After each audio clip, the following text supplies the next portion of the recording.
So tell me about, part of what we want to talk about is how do we get the attention of business owners to engage in exit planning soon enough? Because one of the problems is, and you've seen this a million times, owners finally ready to exit plan, and there's not enough time to do the planning because they want out too soon. They wait too long. And a lot of it's because I don't think they realize they could do a lot of planning to improve the business or how long that planning might take. So when I start looking at how to get the attention of these advisors, you've got a nice way of doing that through the P&C firm. Yes. So talk to us about what I just said. What does that mean? How do you work with? Why does the P&C firm want to work with you?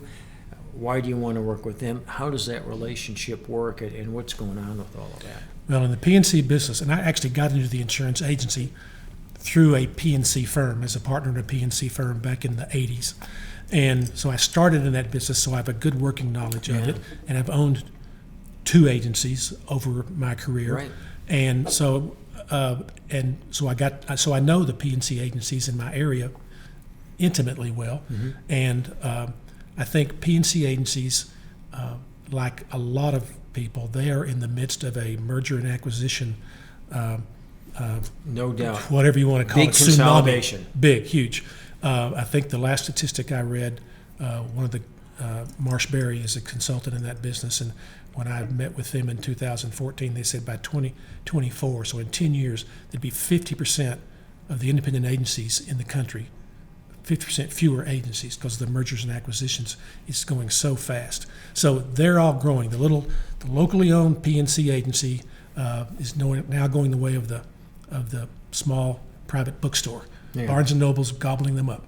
So I've aligned myself with the Barnes & Noble. They're a big agency in my part of town that I competed with when I got into the business in the 80s. We stayed friendly competitors all that time with mutual value systems.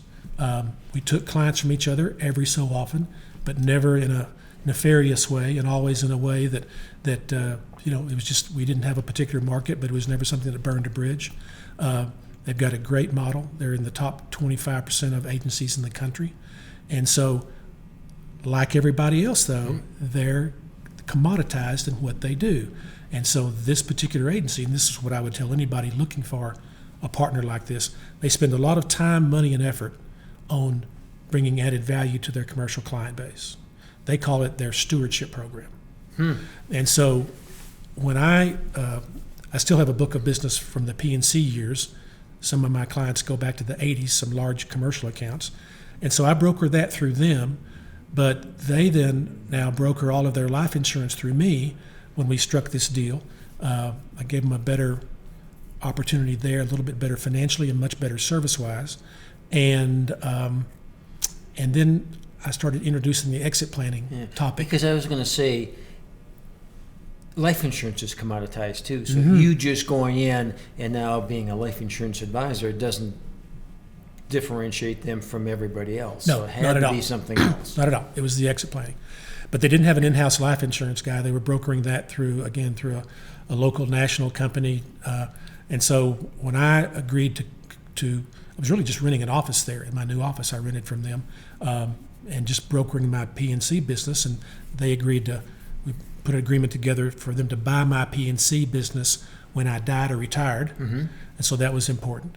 And then that one conversation led to, well, what are you doing on life insurance? And they weren't happy with the relationship they had. They knew and trusted me. So that was step two. They said, well, let's just broker our life insurance through you. And then step three was the exit planning, which in the back of my mind was always the golden fleece.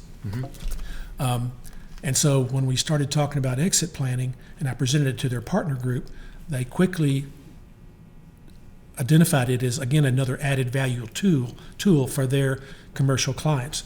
And when I say this agency spends a lot of money, they spend a lot of money on this program to bring the added value to their clients so they're not commoditized. So if you go down the street and leave because there's another, you save 7% on your P&C renewals this year, you're not going to have access to all these other things that you can use for no charge that are very valuable, and most clients tap into these things once or twice a year.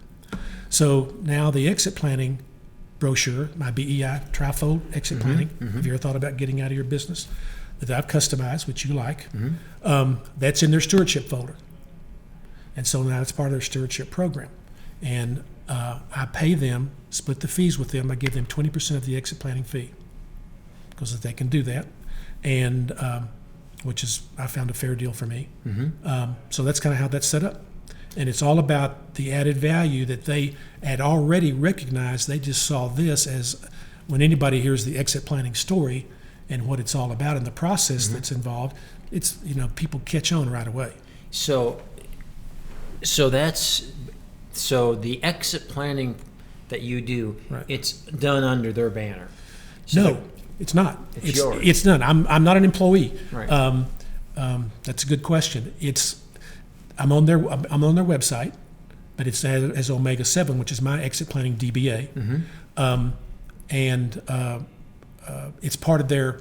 It's no more than the lawyer they have in Houston, who's a human resources lawyer. That if you're a commercial client of theirs and you have an incident on a day between an employee and a manager, you can call your number and use your password to get in and have free consultation, what I call a triage meeting with an attorney in Houston that will tell you, well, here's what you need to do as far as next steps to keep this from getting worse. There's a great example. Oh, well, that great. attorney is part of their stewardship program. Yeah. He's not. So it's a service by an outside provider that's part of their agency added value stewardship program. So I market it under my name. I've taken it so far as on my business card, on the back of the business card, I have their logos affiliated with. So when I'm meeting with their clients, the client knows that, well, this is safe because it's still connected to the agency, but it's not. So they market it, but they still market it under my name. And so you're And bringing affiliation. That's great. Yeah. And is that working well? Yes. And it picks up more steam every few months. We've started this 11 months ago, and had 3 seminars, breakfast and lunch, and right now we have probably 6 clients, which I consider very successful Yeah. from the rate they come in from other sources. But it picks up speed, and every one that happens, the feedback that the agency gets from the client because of the value that they've gotten out of the planning is the word starting to spread to Within other the producers. agency. You bet. So the success stories will lead to more and more referrals. So how would you, Mark, what would you suggest to an exit planning advisor, BEI member, how would they want to approach a P&C agency in San Francisco or Denver or Minneapolis, whatever? Well, they could start with their own P&C agency that they do business with. So everybody's buying policies Yeah. from somebody. So I'd start with them, and I'd say if That's a good idea. that's not an agency if that's not an agency you'd approach, then why are you doing business with them on a personal basis? Right. I do think you need the bigger agencies will be doing benefits, and they'll be doing a lot of commercial. And the bigger the agency, the more sensitive they're going to be to the added value proposition. Sensitive in the way that They're willing to throw money at it. They're willing to pay for that added value, and reach out. And in my case, I generate revenue for them, but some of the other entities they pay for. But I think the bigger the agency, the better. The commercial clients are what you want. An agency there are agencies in our town that specialize in personal lines.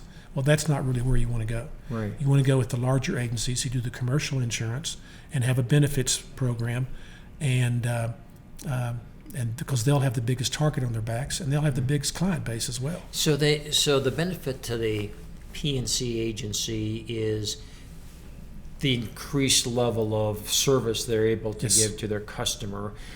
But does the exit planning process itself also open up opportunities for more P&C coverage and discussions? Certainly more life insurance. Yeah. Almost every single time, and I split that with them as well. So I've always been very collaborative. I've never had a problem splitting fees, and I've never been cheap about it. To me, it's all about a continuation opportunities, not just one big boom. Right. So yes, the P&C thing, one happened just 2 weeks ago. The more we started talking about the exit plan and some of the liabilities they had because of how they were raising money for their business, it became abundantly clear to the agent while we're on a conference call with the client and I'm asking questions about their errors and omissions coverage because of how they're raising capital. He starts to take his pen out, start to write notes. He realizes, oh my gosh, we've got a problem here. They need directors and officers coverage. And he'd never quoted it to them because he didn't think that far down the road because of the money they're raising from independent third parties. And so, yes, and he's the top producer in the agency. So as he starts to, I've already made a Christian out of him, and we haven't even done anything to get paid yet. So just the type of questions we ask, as you know, uncover things. And the one thing that I always do with clients when I get them as an exit planning client or even a prospect, I start with the DOS conversation. The Dan Sullivan, their strategic coach, the DOS. I found that's the best way. So what is the DOS conversation? Dangers, opportunities, and strengths. It's his model on how you create a relationship with somebody you don't know. And so you want to talk to the client about the dangers you see in their business? Tell me about what you see in your business. So I'm going to be more interested than interesting. I want them to know that I think differently about, I'm not there to sell a product. I'm there to ask them, okay, tell me about your business in terms of the next 3 years. Pick 2 years, pick 3 years. What are the dangers that you see facing you in the next 3 years that could keep you from achieving the goals you want to achieve in your business? Then the next question is, what are the opportunities in your business that you want to take advantage of in the next 2 or 3 years? And then the last question is, what are the strengths that you have in the business that you need to take advantage of those opportunities, or to develop those, what need to be developed to take advantage of the opportunities and mitigate the dangers? So you can split it up any way you want to. I tend to go strengths, opportunities, and dangers because it's a little easier, but Dan Sullivan calls it the DOS conversation. And when you ask those kind of open-ended questions, the responses you get you'll be surprised, and it will tell you a lot about what you've got to do to help that client. Yeah. You know, what's interesting is as we do these podcasts with our members, there's a very consistent theme in how we approach a conversation with the business owner. It's not about, hello, my name's Mark Flenniken. I'm here to talk to you about what I can do for you. Yeah. It's always first, what does the owner want? What does the owner need? What does the owner see that they want and need to do? How can I help the owner? It's not about me, it's about the owner. Absolutely. And then listening to that answer. One of the pitfalls that the P&C business has faced for years, if you talk about the bigger agencies like this one, they get coaching all the time, and one of the main criticisms of an agency is that producers have gone in for years and done virtually no diagnosis of what the client really needs. It's what do you have, how can I do a better job of what you have, and along the way I might discover something else. So if you don't have a consultative approach, you're not going to be a very good exit planner, because it is all about diagnosis and consultation and then coming back with the recommendations rather than coming with recommendations first and hoping they fit the situation. And so beginning to see with the agents, the producers I work with in the P&C agency, they see how I work that's more like how they are supposed to be approaching the client as well.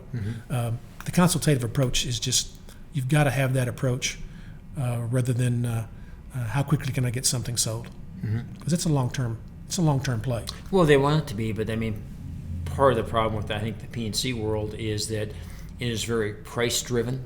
It is. And so then the discussion is about how much less expensive I can get you the same coverage or better coverage. You bet. And you're changing the whole discussion. That first discussion happens every year with every renewal. Yep.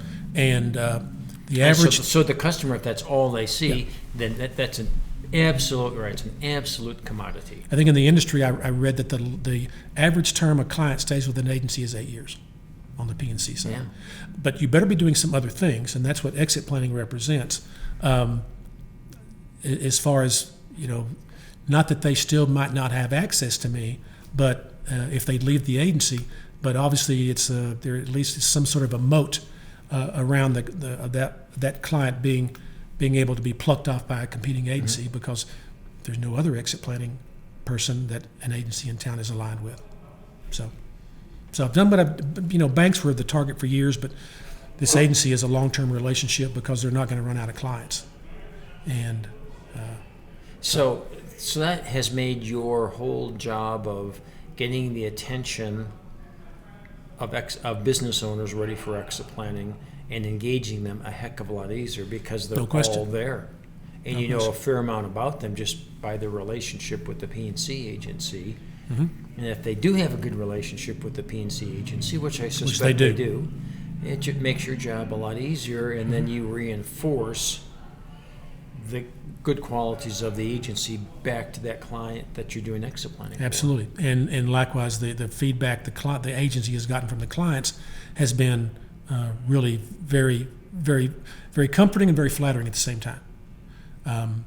Because I've always had the approach that, again, the consultative approach, rather than coming in and saying how fast I can sell something. So anyway, it's a great relationship. I think you need a good sized agency to make it work. And most of I'm probably in one of the smaller towns the BEI advisors are in. So if I can find an agency this size, so can everybody else. Sure, that's a good point. Yep. Well, that's great. Anything else? That's the latest. Well, you know what? That whole approach, at the end of the day, is why we plan. Yep. That's the name of the podcast. While we plan, I like that. Let's do a quick intro before we Okay. close it.